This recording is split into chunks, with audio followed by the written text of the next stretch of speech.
여러분들이 복음 안에서 신앙생활을 하시는 분들은 시간이 갈수록 세 가지가 되어져야 됩니다.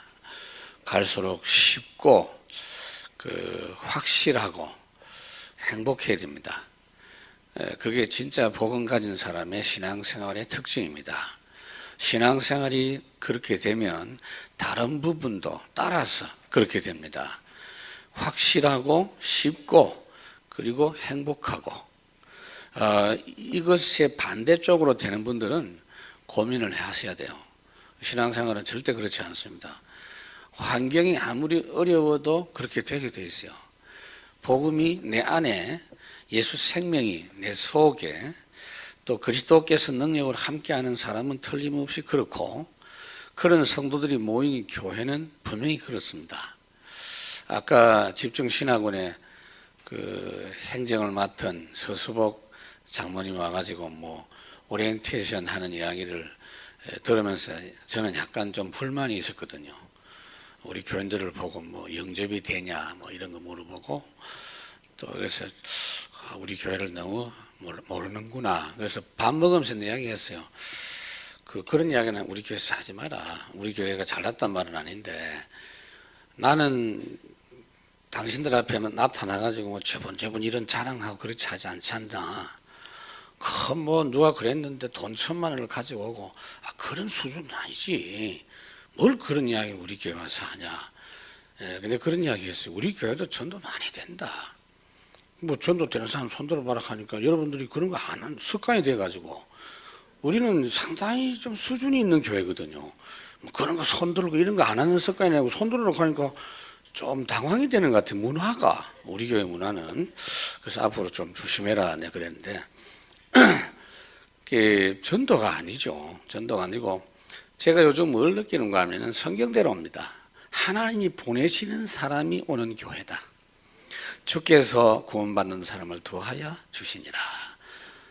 수단 사람이 믿고 주께 들어오고 큰 무리가 주께 더하더라. 우리 교회는 하나님이 보내시는 사람만 등록하는 교회. 이런 응답을 여러분들이 계속 확인할 수 있기를 바랍니다. 왜 그렇게 분명하게 여러분 삶이 확실해야 되느냐면요, 마귀가 사기를 치고 유혹하는 것이 통하지 않도록 해야 되기 때문입니다. 지금도 이미 머리가 깨진 사단이지만, 실패가 확정된 존재지만 쉬지 않고 활동합니다. 왜냐? 영적인 존재이기 때문에 쉴 필요가 없어요. 잠잘 필요도 없어요. 그리고 이병무 목사님 자지도 않고 마귀가 역사한다고, 마귀가 잘 필요가 없는 존재라서 안 자는 겁니다. 그래서 지금도 그 활동은 계속되고 있고요. 그 활동이 악한 쪽으로만 됩니다. 왜요? 자기 존재가 이미 멸망받은 존재고 영원히 멸망이 확실히 결정된 존재이기 때문에 한 명이라도 더 멸망적으로 끌고 들어가고 물귀신 작전을 지금 펴고 있다 이 말이에요. 그렇기 때문에 불신자들은 한 명이라도 구원 맛보도록 하는데 총력을 기울여서 계속 흑암 속에 속이고 있고, 어쨌든 복음 못 알아듣도록 자꾸 그렇게 역사를 하고 있는 거예요. 그리고 구원받은 성도들은 가능하면 종교생활 하도록, 복음을 알았다 할지라도 복음 놓치도록 만드는. 그래서 여러분들이 신앙생활 하면서 보면 틀림없이 처음에 은혜 받고 예수 그리스도로 충만했던 사람이 신앙생활을 자꾸 한 해, 두 해 시작되면서 진행되면서 자꾸 이렇게 형식화되고 습관화되고 종교화되는 그런 경향이 역사 속에 계속 반복되어져 왔어요. 그렇기 때문에 여러분들이 이런 부분들을 전쟁을 하듯이 싸워서 매주 확인하셔야 돼요. 매주 복음 확실한 쪽으로 계속 내가 나아가느냐, 서론에 이야기했듯이 갈수록 기쁨이 줄어들고 갈수록 삶이 나도 모르게 자꾸 어려워지고, 그건 틀림없이 그 부분이 고장이 난 겁니다. 나도 모르게 종교생활이, 나도 모르게 외식하는 것이, 인본주의가 내 속에 들어오고 있다는 것을 눈치채셔야 돼요. 우리는 그 싸움을 계속해 가야 됩니다. 그래서 지금 우리 교회가 할 일이 뭐냐면요, 완전한 복음이다라는 부분에 증인되는 겁니다. 내 증인 되리라 그랬잖아요. 내 증인이 뭐예요, 여러분? 예수 믿는 것보다도 복된 일이 없다.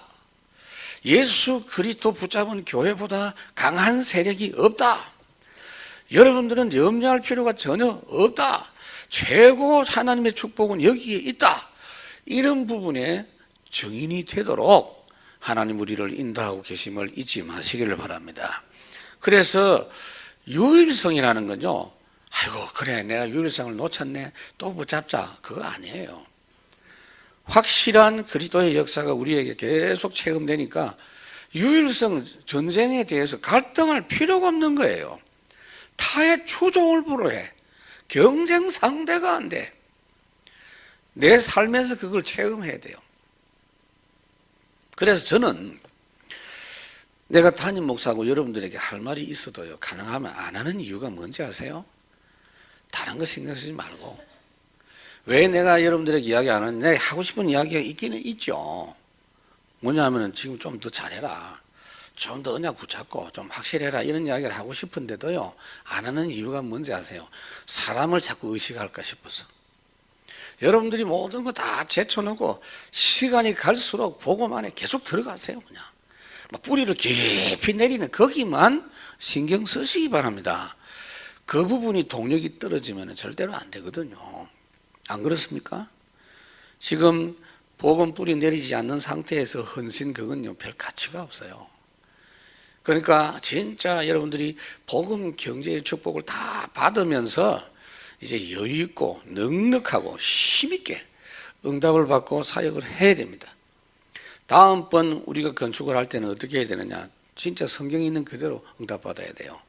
무슨 말이냐면요, 너무 헌금을 많이 해가지고 은행에 갈 필요도 없고 쓰고 남았다, 할렐루야.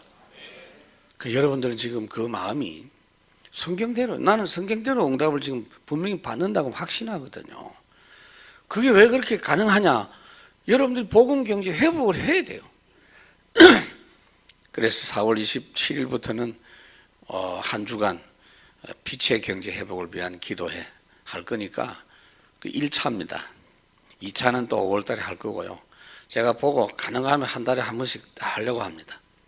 건축할 때 4년 동안 했듯이 여러분들이 워낙 이 경제에 대한 부분은 우리도 모르는 사이에 골마 완전히 터져서 비틀어져 있어요. 너무 왜곡돼 있어. 그럼 내가 그런 생각해요. 경제가 구원받아야 된다고. 우리 인생도 구원받아야 되지만 우리 경제관, 이게 완전히 비틀어져 있어 이거. 왜냐하면 성경하고 너무 안 맞거든. 성경 속에 있는 경제인하고 왜 이렇게 안 맞습니까? 조금이라도 좀 닮아야 될 건데 왜 이렇게 안 맞나면 안 맞을 리가 없어. 내가 건축 응답 받아 보니까 틀림없이 성경대로 돼 있고 그게 더 쉬워요. 그러기 위해서 여러분들이 매번 고치려고 하지 말고 내 속에 잘못됐다 싶은 건 추방시켜버리세요. 그냥 생각으로 떠나갈지어다 그러면 돼요. 고치고 바꾸려고 하니까 힘들잖아요. 각인을, 뿌리를, 체질을 어떻게 다 바꿔와요? 그냥 드러나는 대로 추방하시기 바랍니다. 드러나는 대로 언약 붙잡고. 그래서 다른 방법이 없다니까요. 매일 여러분들이 말씀을 그냥 읽지 말고 묵상하세요. 묵상이 돼야 집중이 된다니까요. 그걸 매일 하시라니까요. 매일 거기에 은혜를 한번 받아봐요. 그거 굉장한 거거든요. 그래서 이런 부분이 되어져야 되고, 저는 그렇게 생각합니다. 이번 주간에도 3일 됐는데 제가 40년 만에 어떤 분을 만났고 30년 만에 어떤 분을 만났어요. 30년 만에 만난 분은 뭐냐, 제가 신학대학원 다닐 때 동기 목사님들이 날 보고 싶다고 연락이 왔어요. 그래 뭐 이단인데 만나면 되겠나 이러니까, 아우 어디 이단이 어디 있냐 이러면서 이제 소식 다 들었는가 봐. 그래서 만나자 그랬더니 자기들이 막 보고 싶다고 그러더라고요. 근데 이제 대화를 해보니 와, 두 그룹이에요. 두 그룹. 거의 90%는 교회가 다 박살났어. 전부 깨지고 싸우고 쫓겨나고 뭐 하여튼 그런 이야기야 전부. 그다음에 한 10%는 열심히 하고 있대. 지금 또 열심은 한계가 옵니다. 사람의 열심은 한계가 옵니다, 여러분. 그거 갖고 안 돼요. 세상을 바꾸고 3단체를 싸워서 이기려면 완전 하나님의 능력으로 충만해야 돼요. 우리 힘 갖고 절대로 안 돼요. 그리스도의 복음의 능력이 충만한 교회가 되어져야 돼요. 그렇게 해야 시대 살리는 역사를 감당할 수가 있습니다. 또 하나는요, 제가 40년 만에 그분을 만났는데, 제가 이제 중고등학교 때 이제 그분 이제 저하고 신앙생활 하신 분인데, 이분은 저희 아버님 수제자예요. 말하자면. 그 특별히 제자로 뽑은 건 아닌데 워낙 이분이 아버님 설교하면 잘 받아들이고, 우리 아버님 설교는 완전 성경 그냥 막 강해요. 그냥 새벽에도 성경 막 그냥 풀어요. 그냥. 그리고 보통 사람들은 골치 아파 그거. 성경 구절 막 신약 구약 막 왔다 갔다. 제가 여러분들한테 요새 설교하는 이건 아무것도 아니라니까요. 여러분 지난 주간에 뭐 내가 성경 구절 70개 썼다고 벌써 나한테 눈치하는 분들이 있는 모양인데, 너무 길다고, 성경 구절 너무 많다고. 우리 아버지 앞에서는 이거 아무것도 아니요. 이거는 우리 아버지는 만약에 제가 설교하는 거 보면 설교를 왜 그따위로 하나 이럽니다. 그래 신교화가 되겠나, 말씀 충만해야지 이래 나온다니까요. 천국 가서 조금 후회하실 겁니다 아마. 그래 말이야, 복음 충만해야 될 건데. 근데 수제자가 이분이 어떤 분이냐면 학력은 고졸이에요. 고졸인데 성경 말씀을 깊이 묵상하고 예수 그리스도 중심으로. 물론 우리가 지금 이야기하는 전도에 대한 건 없어요. 영적인 부분도 없어요. 그 두 가지를 빼고 성경에 집중했는데도 어떤 역사였느냐. 이분은 굉장히 지혜로운 사람이. 학력은 나이가 지금 70이 넘었는데요. 학력은 고졸인데 눈이 다 보인대요. 돈 버는 거 다 보이고. 근데 본인은 가난하더라고 보니까. 공부하는 것도 다 보여. 그래서 애들을 붙잡아갖고 집에다가 한 달씩 두 달씩 공부시킨대. 고등학생, 대학생들. 영어를 이래야 된다라면서 이야기 가만히 들어보면 맞아. 그게 보인대요. 영어 공부하는 방법 6개월만 하면 된다는 거야. 그걸 가만히 들어보니까 맞다는 거야. 수학 공부하는 방식을 쫙 이야기하는데 요새 애들은 머리 자체가 옛날하고 다르대요. 애들이. 그런지는 모르지만은. 이래가지고 집에 가다 놓고 아이들 막 공부시키고 그래요. 대단한 장모님이라. 그런데 내가 역시 영적 부분을 모르니까 이렇게 뛰어난 지혜가 보이는데도 불구하고 전도의 축복까지 모르니까 이렇게 고생하는구나. 그렇게 말씀에 충만한 것은 좋았는데 그런 게 이제 눈에 보이는 거예요. 여러분 이런 이야기는요, 어떤 면에서 실험을 하려고 해도 할 수 있잖아요. 그런데 40년짜리 실험을 하려고 한 게 아니고 지금 이제 나타난 거예요. 30년짜리 실험 나타난 거예요, 결과가. 그러니까 여러분들이 미리 그런 걸 딱 보고 승리해라고요. 하나님께서 성경을 주시는 이유가 그거거든요. 그래서 오늘 세상 이기고 세상 살리는 지혜를 얻는 길이라, 잠언서 이 내용이 보면 특히 요게 지금 잠언서 1장, 2장은 연결되어 있는데 특히 계속해서 잠언서 2장에는 뭐냐, 말씀에 대한 부분이에요. 첫째로는 어떻게 말씀 받을 것인가. 여러분들이 평상시에 말씀 받는 그 부분에 대해서 조금 더 이 말씀, 이 본문과 함께 확인하셔야 돼요. 여러분들이 말씀을 어떻게 받냐, 나름대로 방법이 다 있잖아요. 근데 성경대로 한번 해보라니까요. 이 솔로몬이 체험한 방법. 그래서 어떻게 말씀을 받을 것이냐. 여러분 우선은요, 말씀 제대로 받으면 첫 번째로 나타나는 증거가, 세상은 찬송가에도 보면 이 세상엔 근심된 일이 많고 죄악된 일이 많고 곤고한 일이 많고 그랬는데, 그것은 실제로 좋은 일보다 안 좋은 일이 훨씬 많습니다. 모르겠어요. 여러분들은 좋은 일이 더 많은지 모르지만 세상은 훨씬 안 좋은 일이 많다. 그 찬송가 가사를 지은 분도 그렇게 체험했지만 성경에도 그렇게 돼 있고, 사회학자들 또 여러분들이 스스로 아마 확인해 봐도 그럴 겁니다. 우리가 하나님 함께 하시기 때문에 평안하고 행복한 것이지 세상의 일들을 놓고 보면요 힘든 일이 훨씬 많거든요. 죄악된 일이. 그걸 한마디로 뭐라고 합니까? 재앙. 재앙이 어떤 거죠? 교통사고도 재앙이에요. 화재, 불 나는 것도 재앙이고 자연재해 이런 거 다 재앙이고 제일 큰 재앙이 뭔지 아십니까? 사람 재앙. 사람 때문에 사기당하고 사람 때문에 속고 사람 때문에 죽고 사람 때문에 마음 상하고 사람 때문에 사업 실패하고 돈 떼이고 이 사람 재앙이 훨씬 많아. 그런데 여러분 보세요.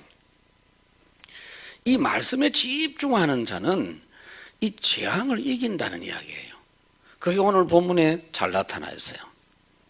그래서 1절을 한번 보십시다. 내 아들아 내가 만일 나의 말을 받으며 나의 계명을 내게 간직하며 이 두 가지입니다. 말씀을 받는다, 간직한다 이렇게 돼 있어요. 그러니까 여러분 성경 말씀 왜 하나님 우리에게 주셨죠? 성경 말씀은 하나님이 예수 믿는 사람에게 주셨다 하면 좀 거리가 멀고요. 사랑하는 아버지가 사랑하는 자녀 잘 되라고 주신 것이다. 그렇게 생각해 보세요. 그게 맞잖아요.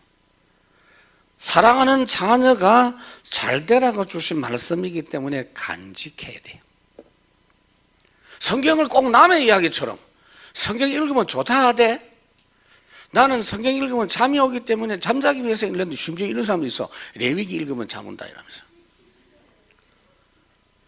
하나님의 구원받은 자녀에게 잘 되라고 주신 아버지의 말씀이기 때문에 간직한다는 오늘 이 본문에 있는 이야기예요. 받는다는 게 뭐죠? 판단이 아니고 받는다.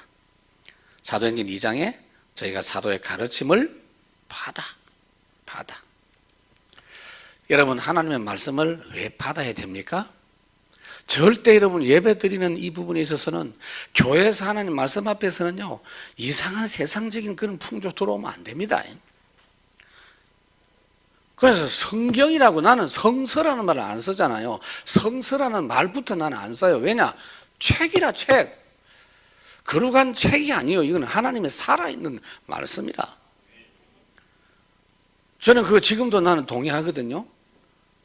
그러니까 우리 아버님은요 성서 이라면 벼락을 내려요. 책 아니야. 하나님 살아계신 말씀이라고. 그래서 왜 그러냐면 고린도전서 1장 25절에 보면은 하나님의 어리석음이 사람의 지혜보다 더 좋고 하나님의 약하심이 사람보다 강하다 그랬죠. 하나님이 약한 게 있겠습니까? 근데 약한 게 있다 할지라도 사람보다 강하다. 하나님의 지혜가 모자라는 게 있겠어요? 어리석음이? 없지만 만약에 하나님의 어리석음이 지혜가 있다 할지라도 사람보다는 지혜롭다. 누가복음 16장에 부자와 나사로 그 비유입니다. 그거 예수님이 비유하신 거거든요. 그게 뭘 이야기해 주느냐? 다른 뜻도 있지만은요. 예수 믿으면 나그니고 예수 안 믿으면 음부다. 이제 성경에는 음부, 나그니, 영혼이 가는 곳이기 때문에 돼 있는데 그것도 있지만 비교가 딱 되잖아요. 아무리 못난 신자라도 그러니까 나사로는 꼴찌 신자다 나는 그렇게 봐요.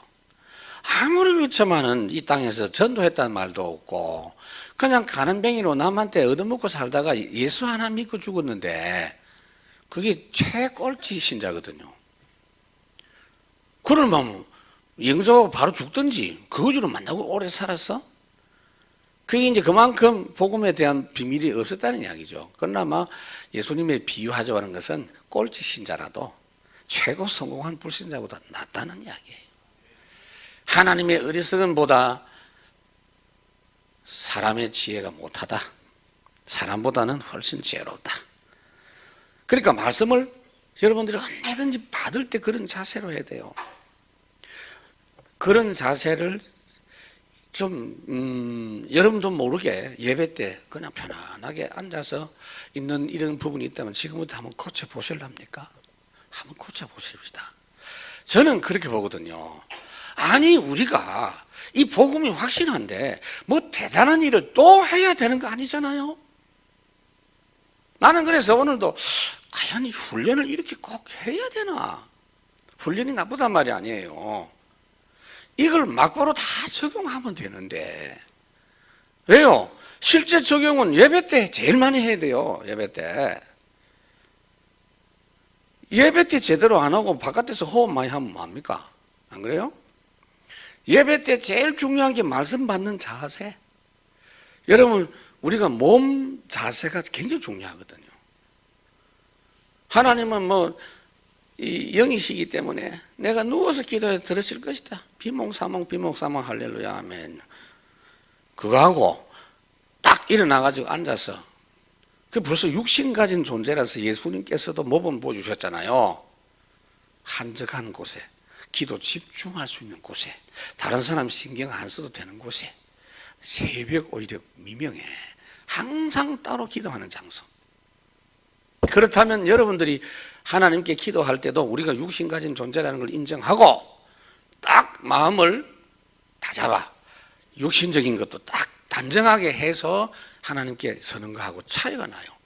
말씀 받을 때 그렇게 하라는 이야기예요. 그렇게 여러분 말씀 받는 습관을 지금부터라도 고쳐보시기 바랍니다. 한번 고쳐보자고요, 여러분. 그리고 다른 때는 몰라도 이 말씀 받을 때는 뒤에 안 기대도 되지 않겠나.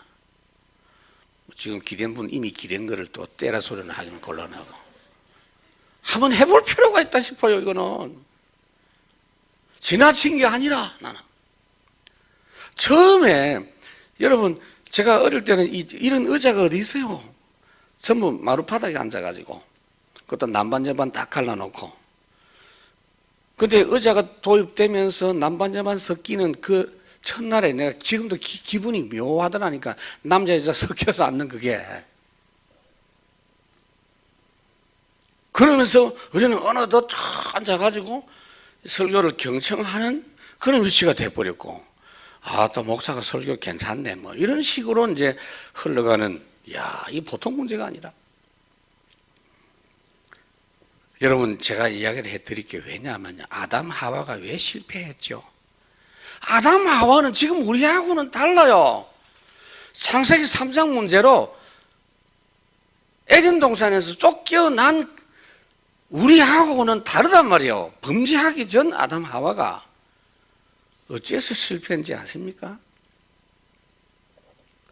말씀을 그대로 안 받았기 때문입니다. 하나님의 말씀을 그대로 안 받았다는 증거. 선악과를 먹는 날에는 죽을까 하노라. 요 봐요. 요 말하는 거 봐요. 이게 이제 말씀을 그대로 안 받았다는 증거예요. 그리고 뭐냐? 하나님 먹지 말라 그랬지. 먹는 날엔 정령 죽으라 그랬지. 만지지도 말라. 그 말 안 했는데 한 개 더 보태서 불평하면서 먹지도 말고 손도 대지 못하게 하더라고. 우리 흔히 그러잖아요. 보탤 때 응? 근처도 못 가게 하더라 이러면서 한마디 눈을 꼴씻더니 막 응? 얼굴에 막 온갖 소리 다 하잖아요. 근데 이게 이제 불평이라 하나님. 그 두 가지의 마귀가 확 덤탄 거예요. 그래 말이야. 힘내라. 절대 안 죽는다. 하나님하고 니하고 수준이 같아질 것 같아가지고 하나님 먹지 말라고 한 거야. 따먹으면 돼. 이래가지고 당한 겁니다. 범죄하기 전에 사람이에요. 범죄하기 전에 사람이라도 말씀을 안 받으면 그렇게 돼요. 판단하지 말고 하나님의 말씀은 받기를 바랍니다. 그 자체가 굉장히 중요해요. 그렇게 돼야 묵상이 가능해요. 제일 먼저 말씀을 받아야 돼요. 그러니까 오늘 내가 성경을 읽었다는 게 문제가 아니에요. 읽어야지 마. 읽어야지가 아니요. 받아야지. 하나님 오늘 내가 성경을 읽을 때, 성경 읽을 때도 있거든. 읽을 때 하나님 내가 말씀을 받아들이게 하옵소서. 그건 좀 철저히 할 필요가 있어요. 하나님 살아계시기 때문에. 여러분 왜 말씀을 그렇게 받아야 되는지 아세요? 이유를 내가 설명해 드릴게요. 베드로전서 2장 2절. 하나님의 말씀 자체는요 완전 무결합니다. 순전하다 그랬어요. 말씀은 순전하고 신령한 것이다. 그래서 성경 말씀하고 세상의 책하고는 완전 달라요. 하나님의 말씀하고 사람들의 말하고는 다르다 이 말이요. 순전하고 신령하다. 순정품, 불순물이 전혀 없는 거, 필요 없는 말이 전혀 없는 말씀. 그렇기 때문에 하나님 말씀을 다 그대로 받을 수 있어야 됩니다. 그렇죠? 내가 주일날 하고 싶은 이야기 하나 있었는데 잊어먹었어요. 이제 예수 영접한 사람은요 어떻게 해야 되느냐, 완전 초유를 먹여야 돼. 모유를 먹여야 돼. 우리 진대현 목사님 아들이 낳는데 우리 사모님이 모유를 먹인다는 이야기를 듣고 내가 만나 그렇게 기쁜지 몰라. 모유를 먹인다니까 얼마나 좋아. 애가 막 크니까 막 다 먹는데요. 모자란데 그 정도로. 그런데 여러분 그게 몸에 얼마나 좋습니까? 예?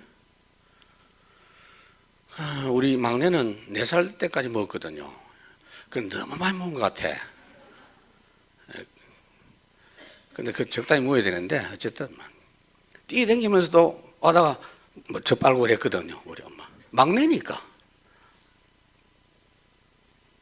그런데 여러분 이 처음에는요 예수 처음 영접한 사람은요 복음 엑기스만 집중해서 다 이 하나님의 말씀에 대한 이 삐딱한 이야기는 아예 옆에 듣지도 말도록 해야 된다 이 말이에요. 그렇게 생각을 하셔야 돼요. 그래야 되고, 그 다음에 두 번째 간직해라 그랬죠. 간직. 말씀을 그대로 받고 간직해라 1절에 그렇게 말씀하고 있죠. 간직하기 위해서는 어떻게 해요? 묵상이 되어져야 돼요. 받고 그 다음에 묵상해야 간직이 돼요. 간직해야 될 이유가 뭘까요, 여러분? 왜 간직해야 되죠? 말씀을 받기만 하면 안 돼요. 받고 묵상이 되고 묵상해야 간직이 돼요. 창고에 딱 저장하듯이. 왜 간직해야 되죠? 중요할 때 적용하기 위해서. 간직된 건 여러분이 적용하는 게 아니고 성령께서 적용시키세요. 그래서 어릴 때 성경을 많이 읽거나 암송되는 사람이 굉장히 유리합니다. 거의 평생. 제가 어릴 때 성경 읽은 걸 거의 지금까지 그렇게 하고 있어요. 그 뭐 좀 나이 들어가지고 또 신학 공부하면서 읽은 거는 별로 기억이 안 돼요. 근데 신학적인 것만 기억이 되지.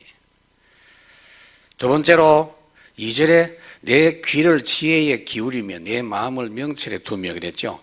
귀를 기울이라 이 말은 무슨 말이죠? 집중해라. 하나님의 말씀을 깨닫도록 집중하는데 어떤 집중이냐? 내가 집중하는 게 아니오. 기도해라 이 말이에요. 3절에 지식을 불러 구하며 명철을 얻으려고 소리를 높이며, 구하고 소리 높인단 말은 무슨 말이죠? 기도. 하나님, 내가 이 말씀을 제대로 깨달을 수 있도록 은혜 주십시오. 그게 집중이에요. 불신자 집중은 거꾸로 옵니다. 내가 정신 통일하는 거예요. 근데 구원받은 성도의 집중은 여러분들이 집중하는 게 아니에요. 하나님께 기도하는 거예요. 전심으로 기도하는 거예요. 집중이 내용이 분명히 다릅니다. 고린도전서 2장 6절에 보니까 이 지혜는 세상의 지혜와 같지 않다. 이 세상에 없어질 통치자들의 지혜하고는 다르다. 성령께서 깨닫게 해주셔야만 가능합니다. 이거는요 똑똑하다고 되는 게 아니에요. 그거 아셔야 돼요. 그래서 제가 이번에 40년 만에 만난 그분도 내가 가만히 들으면 오히려 내가 이야기 많이 듣고 왔어요. 그럼 이야기가 가만히 보니 하나하나 너무 맞는 말이에요. 공부 많이 아는 사람인데 자기 서울대학 갈 수 있는 그 길을 확실히 안다는데 가만히 들어보니까 너무 맞아. 그런 내가 그랬어요. 오래 사시면서 대안학교 하세요. 내가 그래, 대안학교를 세우라고. 내가 그런 이야기 했는데 자기는 그 가슴에 불이 타는 거야. 아이들 교회 안에서 공부가 안 되는 아이들 보면 속이 터진대요. 그 사람은 대학을 나왔나 대학원을 나왔나. 그게 똑똑해서 되는 게 아니에요. 하나님이 지혜를 주시니까 그런 부분들을 이야기하는 거죠. 그래서 성령께서 깨닫게 해주시도록 기도하고 4절에 은을 구하는 것 같이 그것을 구하고 감추인 부활을 찾는 것 같이 그것을 찾고, 이제 성경 말씀 대할 때 금광석을 캐듯이 감추인 부활을 찾듯이 읽어 나가라 그 말이에요. 하기야 뭐 여러분들이 부활 찾는 걸 안 해봤겠지요. 부활가 별로 없어가지고. 그리고 뭐 경험을 좀 해봐야 안 되겠네 싶은데 금광석을 캐듯이, 말하자면 여러분 성경 말씀 한 절 한 절을 정말 보석을 캐내듯이 그런 마음으로 하자 이 말이에요. 그래 그걸 통해서 체험되는 게 뭐냐? 히브리 4장 12절이에요. 히브리 4장 12절은 믿는 말씀이 아니고 체험되는 말씀이에요. 하나님 말씀은 살았고 운동력이 있구나. 이게 체험되는 거예요. 바울이 체험한 거예요, 그거.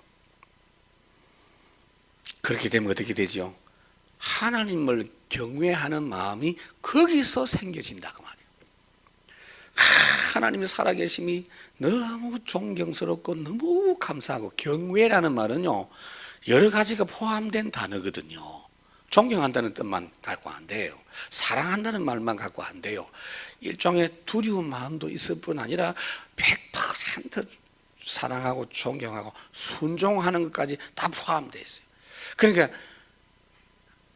경외하는 자에게 할 수 있는 것은 칭찬이 아니고 감사가 아니고 찬양입니다. 하나님만이 찬양 받으실 수 있는 존재인 줄로 믿습니다. 그러니까 진짜 하나님을 경외하는 마음은 말씀 집중해서 나온다. 말씀 집중이 안 되는데 하나님께 경외가 된다. 그럴 리가 없어요. 특히 구원받은 사람이요, 그리스도 예수의 복음을 딱 알고 성경 보는 것하고 그렇지 않는 것하고는 차이가 많아요.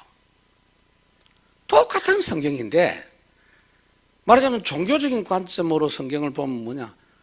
해라, 하지 말아라,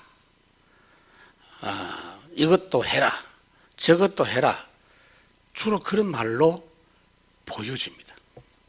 부담스러운 말로. 근데 그런 말이 또 있어 성경에. 근데 그런 말로 주로 이렇게 들려져요, 자기 가슴에. 그런데 복음의 비밀을 누리는 중에 성경을 보면 그게 절대 아니에요. 내가 하리라, 내가 너에게 주리라, 내가 너와 함께 하리라, 내가 너를 도와주리라, 내가 그걸 반드시 이루어서 너에게 갖다 주리라. 그게 복음의 관점과 차이점이에요. 똑같은 성경을 읽었는데도 그렇게 차이가 나요. 제가 이번에 40년 만난 그분은 성경을 벌써 100독 이상 하신 분입니다. 평신도인데. 우리 아버님은 그렇게 훈련을 시키거든. 이분은 말도 못해. 성경 깊이 묵상하는 중에 구원의 확신 체험하고 그 이후로는 평생 흔들림이 없대요. 구원의 확신과 기쁨에 흔들림이 없대요. 내가 그래서 다락방은 그건 기본인데 내가 그냥 입 다물었지 뭐. 그런데 장모님 허살았어, 영적 비밀도 모르고 당신 얼굴 보니까 흑암이 가득하요, 내 이런 이야기 하고 싶었거든. 말씀은 가득한데 머리도 다 빠지고요, 참 불쌍하다니까. 뭔 자랑인지 집에 돈 한 푼도 안 갖다 준다고. 아따 참네. 언제 갖다 줄 끼고 그러면? 죽을 때 갖다 줄란가? 그 마누라도 보통 여자가 아니요. 전도사님인데 성령 충만해. 돈 안 갖다 줘도 충만해. 둘 다 짝이 맞아. 이게 뭐냐면요, 영적 비밀을 놓쳐버리면요, 깨달음은 있는데 중요한 부분 자기가 안 돼. 그리고 특히 전도에 대한 건 몰라 전혀. 여수 돌산도에서 소를 80마리 키운대요. 모르지, 이 또 내 설교를 인터넷 들을지 모르지만 안 들을 가능성이 100%입니다. 80마리를 키우는데 처음에 한 마리 가지고 시작했대요. 그 목표가 뭐냐? 소년 가장 돕고. 결국 돈이거든요. 선교사 돕는다는 게 결국 돈이거든요. 우리가 아는 건 돈이 아닙니다. 복음으로 막바로 시작하는 거예요.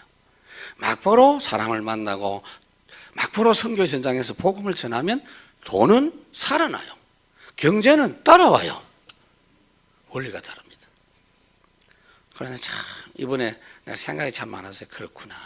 이렇게 차이가 나는구나. 이 사람들은 최고 모범적인 신자라고 할 수 있는 분인데 이 정도로 이렇게 있으니 여러분들은 진짜 축복받았습니다. 비교하려고 한 게 아니고 가면 갈수록 비교가 될 거예요. 시간이 가면 갈수록. 그래서 그렇게 보여지고 그 다음에 시간이 가면 갈수록 마음에 여유가 있었습니다. 눈에 보여지는 게 많습니다.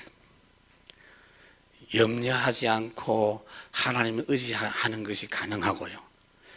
여러분 염려한다고 네가 키를 한 잔을 더 할 수 있느냐? 네가 머리카락 한 개라도 더 만들 수 있느냐? 이런 말씀을 하셨거든요. 결국은 이게 말씀 집중해서 다 나오는 거예요. 여러분들이 그래서 우리는 모두 다 그런 축복의 사람이 될 수 있는 이유가 뭐냐? 우리 교회는 하나같이 하나님의 말씀과 복음에 대해서는 그래도 많이 앞서 있거든요. 그래서 훨씬 유리하다 그 말이에요. 두 번째로 그걸로 인해서 나타나는 응답이 뭐냐? 5절에 여호와를 경외하기를 깨달으며 하나님을 뭐요? 알게 된다. 그렇습니다. 여러분 이 컵에 대해서 알려면 어떻게 해야 되죠? 이걸 분석을 해봐야 돼요. 그렇죠? 우리 집에 큰애는요 특징이 뭐냐? 뭐든지 분석을 해요. 갖다 놓으면 다 그냥 부숴버려 그냥. TV고 뭐 라디오고 다 부수고 컴퓨터도 다 분해해가지고 며칠씩 실험하면서 다시 조립하고 요만한 부속 하나 빠져버리면 안 되잖아요. 그게 취미라. 차도 사면 다 분해합니다. 오늘 지금도 차는 뭐 자기 거의 다 고쳐요 그냥. 오일 체인지 이런 거는 아무것도 아니고 아예 엔진 다 뜯어가지고 다 해요.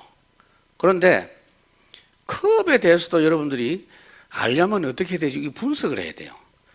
일단 컵을 한 100개 갖다 놓고 깨보고 가루를 내보고 이게 성분이 뭐냐 이게 분석을 하는 거예요.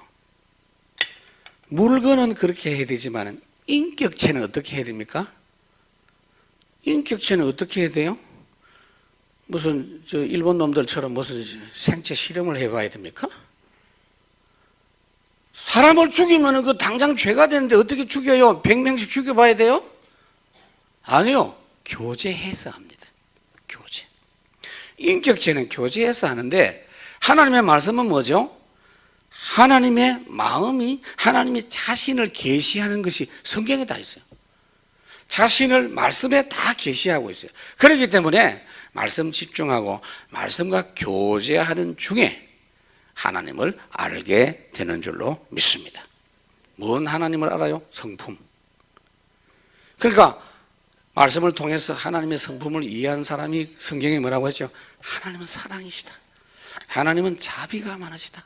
하나님은 긍휼이 많으시다. 하나님의 사랑은 너무너무 깊어서 정량할 수가 없도다.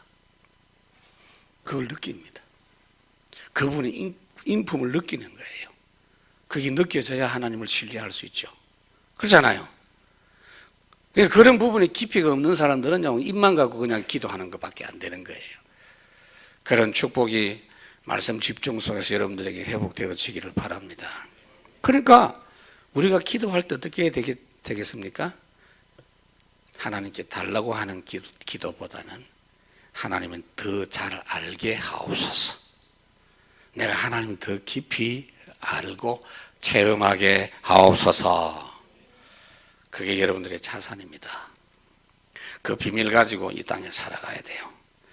하나님을 똑바로 알면 거기서 뭐가 오느냐? 지혜가 와요. 하나님을 깊이 알수록 지식이 와요. 그리고 뭐요? 명철이 와요. 그게 6절이에요. 대저 여호와는 지혜를 주시며 지식과 명철을 그 입에 내심이며 그랬어요. 솔로몬이 몇 살 때 왕이 됐죠, 여러분? 솔로몬 뭐 아는데 대답 안 하시죠? 모르는데 안 합니까? 20살 때. 20살 때 보통은 30살 때 왕이 돼야 되는데 20살 때. 그러니 이거는 파격적인 겁니다. 그러니까 모자라니까 하나님께 기도한 거예요. 하나님 나에게 은혜를 주십시오. 사실 나이가 어렸고 그렇기 때문에 당황이 되고 하니까 하나님께 기도한 거예요. 하나님 나에게 지혜가 필요합니다. 주십시오. 주십시오. 하나님께 계속 기도하는 중에 하나님이 지혜도 주시고 총명도 주시고 물질도 주시고 여러 가지 다른 부분도 주셨습니다. 그래서 우리에게 일단 천지 모든 만물을 다스리도록 사람을 만드신 것처럼 하나님이 우리 손에 사실은 만물을 선물로 주신 거예요. 주신 건데 하나님의 뜻을 따라서 그걸 개발하고 사용할 수 있어야 되거든요. 근데 그건 하나님의 지혜 없이는 안 되는 거예요. 그래서 여러분들이 말씀을 탁 붙잡고요. 지금부터 다시 한번 해보세요, 여러분들이. 늘 받는 월급이고 늘 받는 수입이지만 그렇게 생각하지 말고 하나님, 오늘부터 내가 다시 한번 주님께 하나님의 인도를 받기를 원합니다. 당장 여러분 머릿속에 있는 계산대로 하지 말고 하나님 이번 달부터는 철저하게 돈 1원이라도 하나님 원하시는 대로 한번 사용해 보고 싶습니다. 여러분들이 그렇게 안 한다고 하나님이 벌 주십니까? 그렇게 안 해요. 그러나 정말 하나님이 주신 걸 하나님의 뜻에 따라서 관리하면요, 하나님이 기뻐서 어쩔 줄을 몰라 하십니다. 기쁨을 이기지 못하게 하신다 그랬잖아요. 그럼 계속 맡기는 거예요. 그런 부분의 지혜가 말씀에서 나온다. 그 다음에 7절, 그는 정직한 자를 위하여 완전한 지혜를 예비하고 행실이 온전한 자에게 방패가 되신다. 자신을 버르게 안다는 거예요. 여기 정직하다는 말이 무슨 말이냐? 그러니까 성경을 읽을 때 그냥 읽으면요, 아이고 안 속이는 거, 거짓말하는 그걸 생각하는 그거 말고 여기 정직한 건 뭐냐? 자신을 바르게 하는 거, 그걸 정직한 자라는 뜻입니다. 하나님은 은혜 안 주시면 나는 한순간도 하나님 앞에 설 수 없다. 그거 인정하는 그 사람이 정직한 사람이에요. 여러분들에게 이름이 다 있지만 세 가지 이름을 제가 소개하겠습니다. 여러분들은 세 가지 이름이 있어요. 첫째, 피조물. 피조물 맞죠? 하나님 앞에 나는 창조주가 아니고 피조물. 두 번째 뭐죠? 아담의 후손이니까 죄인입니다. 그런데 세 번째 뭐죠? 그런데 하나님이 나를 구원해 주셨어요. 성도라. 세 가지를 잊지 말아야 돼요. 나는 피조물인데 죄인인데 하나님이 나에게 은혜를 베푸셔서 성도가 되어졌다. 하나님의 말씀을 깨달을수록 삶의 현장에 그대로 적용이 됩니다. 행실이 온전한 자라 그랬죠. 이 말은 여러분들이 똑바로 살아라 그 말이 아니고 사라진다고 하네요. 말씀이 제대로 탁 하면 현장에 성취가 돼요. 이상하게 성경 그대로 그냥 옛날에 율법적으로 해석할 때는요, 철저히 살아라가 아니요, 복음 누리니까 사라져. 그게 훨씬 나한테 유익이라, 훨씬 축복이라. 아까 제가 택시를 탔어요. 차를 잠시 어디 맡겨놓고 내가 갔다 와야 될 일이 있어서 기사가 뭐 이야기를 하더라고. 쭉 하는데 내가 그런 이야기를 했죠. 그 봐라, 돈을 지금 이제 정치인들이 돈 받는 이야기를 막 하더라고요. 그래서 사실 몇 푼 받는 거 그게 좋은 줄 알고 했지만은 받을 때도 마음이 찝찝하고 받고 나서 또 평생 그거는 얼마나 힘들겠냐. 사람이 양심이라는 게 있는데, 근데 주는 부분이 전혀 어릴 때부터 연습이 안 됐다. 서양 사람들 봐라. 어릴 때부터 주는 걸 기쁨으로 체험했다, 체험. 그럼 최고 부자가 보세요. 빌 게이츠. 전 세계 가난한 사람 돕는 그 현재 준비된 돈이요, 한 50조, 60조 돼요. 혼자서 돈 모아놓은 것만 해도. 그거 가지고 계속 쓰잖아요. 그리고 자기 아들한테는 돈 안 당긴다고 그러잖아요. 최소한의 돈만 주고 다 죽으면 국가에 도네이션하고 왜냐? 그 기쁨을 체험해 봤기 때문에 아는 것입니다. 그래서 하나님의 말씀을 깨달을수록 삶의 현장이 이렇게 말씀대로 하는 게 훨씬 쉽다고요. 쉽게 그냥 적용이 된다는 이야기예요, 이게. 잠언 30장 5절에 보니까 하나님의 말씀은 다 순전하며 하나님은 그를 의지하는 자의 방패시라 그랬어요. 여러분 여기 8절을 다시 한번 7절에 보면은 행실이 온전한 자에게 방패가 되신다. 저는 성경 현장을 생각해 봅니다. 다니엘 죽이려고 하는 사람. 그래서 여러분들이 재판받을 때나 언약 붙잡은 사람이 소송 있을 때는 꼭 내가 다니엘 6장을 읽어보라고 내가 했거든요. 이유가 있어요. 누구 잘못이라도 있거든요. 누가 잘못했건 잘못한 자가 나오는단 말이에요. 그런데 하나님의 역사하시는 원리는 잘잘못 따지는 하나님이 아니에요. 언약 기준이에요. 언약 기준.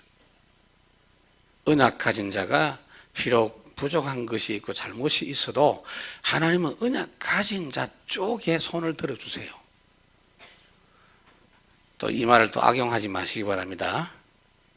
우리 목사님 그런 이야기 했다 이러면서 다니엘 6장에 보니까 다니엘을 모함하는 자들이 다니엘 잘못이 있는가 싶어서 파헤쳤는데 흠도 없고 틈도 없었다.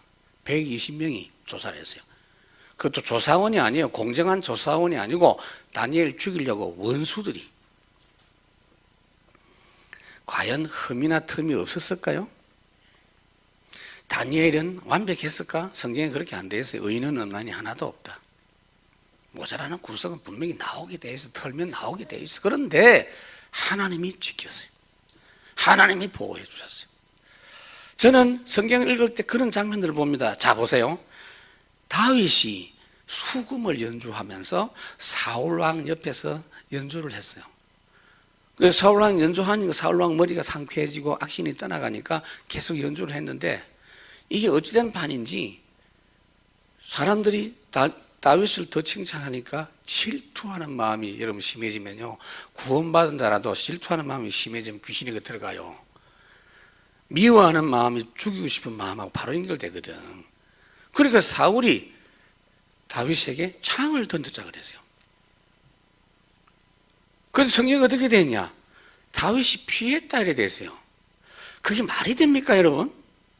수금을 그러면 창이 올 걸 미리 예상하고 저 멀리서 탑니까? 이렇게? 아니요, 바로 옆에서 탔어. 그리고 수금을 타는 거는요, 집중합니다. 집중해야 제대로 음악이 나와요. 피아노 아무리 잘 치는 사람도요, 그 인상 봐요. 이러면 될까? 그게 집중입니다. 완전 그게 빠져들어가는 거예요. 그래, 다윗도 틀림없이 집중해서 하고 있는데, 사울은 또 누구냐? 백전노장입니다. 창 던져가지고 실수할 사람이 아니에요. 근데 피했단 말이 무슨 말이죠? 하나님이 방패가 되어 주셨다 그 말이에요. 그렇게 해석해야 돼요. 피하려고 생각도 안 해서 하나님이 방패가 되어 주셨어요. 그걸 여러분 믿으시기 바랍니다.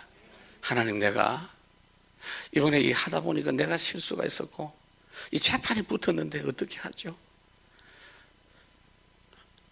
하나님이 네가 잘못했으니까 네는 모든 덤탱이를 다 쓰라. 그리고 네가 징역을 살고 다 해라. 할렐루야. 그건 이제 율법 충만한 사람들은 그렇게 응답받습니다. 근데 복음은 그렇지 않아요. 내가 의도적으로 잘못한 게 아닌데 하다 보니까 잘못이 생겼어. 하나님, 내가 모자라지만은. 그렇지만 저는 하나님의 언약을 믿습니다. 제가 이래도 전도자로 부름받은 하나님의 전도자 아닙니까? 그럼 하나님이 기가 번쩍 되고 할렐루야 바로 역사해버려. 그냥 경험 좀 하시기 바랍니다. 삶의 결과입니다.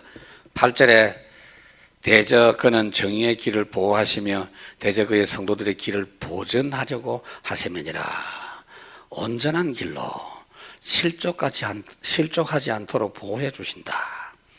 하나님이 보호하시고 지켜주시고 시편 37편 23절 가는 길을 정해 놓으시고 넘어지면 붙잡아 주신다.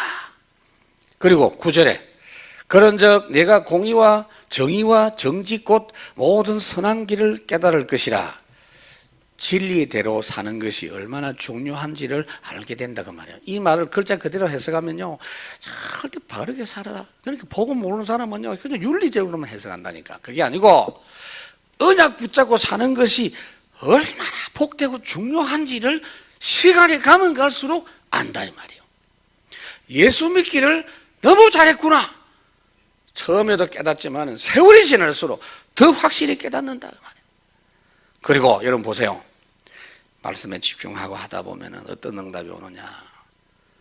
인격적 응답. 10절 곧 지혜가 내 마음에 들어가며 지식이 내 영혼을 영혼을 바꾼다 이 말이에요. 영혼의 즐거움. 이 말은 무슨 말이죠? 갈라디아 5장 22절 사랑과 희락과 화평과 온유와 자유와 충성과 양성, 절제. 이게 다 뭐냐면 성령의 열매잖아요. 이런 부분이 복음에 집중하는 중에 인품도 그렇게 바뀌어진다 말이에요. 그것이 복음이 계속될 때 습관이 되고 그것이 인격화되는 것입니다. 자, 여러분 제가 중요한 거 하나 묻겠습니다. 대답은 각자가 하세요. 여러분들의 삶 속에 날마다 감동이 있으신지. 전혀 안 준다가 아니요, 감동. exciting 뭐 이런 이야기 하는데 감동이 있는지. 많은 사람들이 감동 없이 삽니다. 그것은 내가 사랑받고 있다는 것을 모르기 때문입니다. 부모가 그래서 자녀들에게 표현을 해줄 필요가 있거든요. 자녀들은 부모가 사랑하는데도 자녀에게 사랑의 표시를 해줘야 될 게 자녀예요. 어리기 때문에. 그것을 일깨움 받고 그 이야기를 부모에게 자주 듣는 아이는 행복한 아이로 자랍니다. 일반적으로 교육학적으로도 그래요. 부부간에도 뭐 사랑해요, 뭐 어떻게 뭐 하루에 몇 번 뭐 이런 이야기도 하고 하는데 자녀는 특히 근데 하나님의 사랑 받는다는 이 부분은요, 날마다 우리에게 감격스러운 감동 있는 삶이 될 수 있는 조건입니다. 특히 11절 근신이 너를 지키며 명철이 너를 보호하여. 지킨다 보호한다 같은 말인데 이 두 가지를 꼭 명심하셔야 돼요. 근신과 명철은 균형을 잡아야 된다.